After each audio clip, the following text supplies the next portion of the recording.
আজকে চলে আসলাম সাইমুল ভাইয়ের এলাকায়। তো আজকে ঘোরাঘুরি একটু কম করব। আমরা একটা কাজ করব আজকে। কাজটা হলো গ্রামের জমিতে আর কি ফসলি জমিতে আপনার একটা শাক পাওয়া যায়। এটা শুধু গ্রামেই পাওয়া যায়।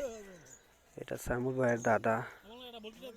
এই দাদা আজকে আমাদেরকে দেখিয়ে দিবে যে ফসলি মাঠের কোথায় এই শাকটা পাওয়া যায়।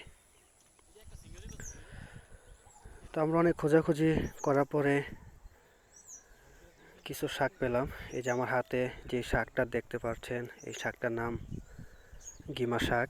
সামিউল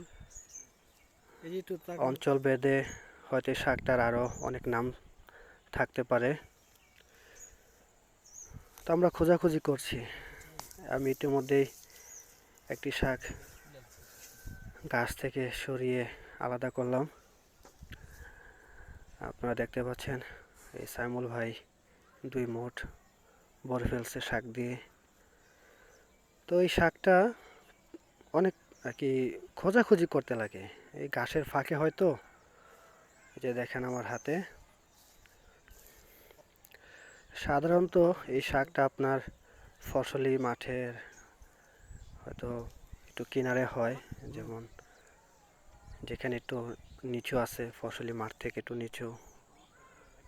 তাছাড়া আপনার সবজি ক্ষেতের ভিতরেও কিছু কিছু দেখা যায়। এটা হচ্ছে পেঁয়াজ ক্ষেত, আর এখানে করলা ফুল ফুটে আছে, দেখতে খুব সুন্দর। তো আপনাদের এলাকায় এই শাকটা কি নামে চেনে, আর কি নামে আপনারা ডাকেন সেটা একটু বলবেন প্লিজ। তো আমাদের শাক কুড়ানো প্রায় শেষ। আমাদের ব্যাগ ভরে গেছে, ব্যাগ ভর্তি শাক। তো আজকের ওয়েদারটাও খুব সুন্দর ছিল, ভাল লাগতেছিল।